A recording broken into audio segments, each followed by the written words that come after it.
છોટાઉદેપુર જિલ્લાના નસવાડી તાલુકાના લીઢા ગામે જનસંવાદથી જનવિકાસ અભિગમ હેઠળ મુલાકાતે પહોંચેલા જિલ્લા કલેક્ટર ગાર્ગીચંદ સમક્ષ ગ્રામજનોએ રસ્તા, સિંચાઈ અને ગટરના પાણી ઉભરાવવાની ગંભીર રજૂઆતો કરી હતી। આ સમય દરમિયાન અલ્પ સાક્ષરતા કન્યા વિદ્યાલયની હોસ્ટેલના શૌચાલય, બાથરૂમનું પણ ગંદુ પાણી મેઇન રોડ પર આવતું હોવાની સરપંચ અને તલાટીની રજૂઆત બાદ કલેક્ટર જાત નિરીક્ષણ માટે શાળા કેમ્પસમાં પહોંચ્યા હતા। ત્યાં પાછળના ભાગમાં સડેલા ફ્રૂટ અને કચરાના વિશાળ ઢગલા જોઈને કલેક્ટર ચોંકી ઉઠ્યા હતા।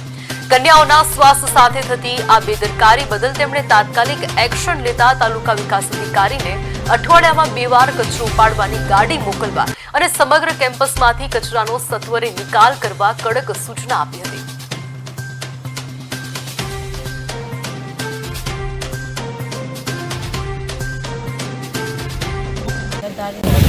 આ ખાલી કરાવીને એની રિપેરિંગ કરવામાં આવશે, જેનાથી આ જે રિપેરિંગના પ્રશ્ન 2-3 વર્ષથી હયાત છે એના ઉકેલ આપણે લાવી શકીએ તો 1 વીકમાં એની કામગીરી પૂરી થઈ જશે।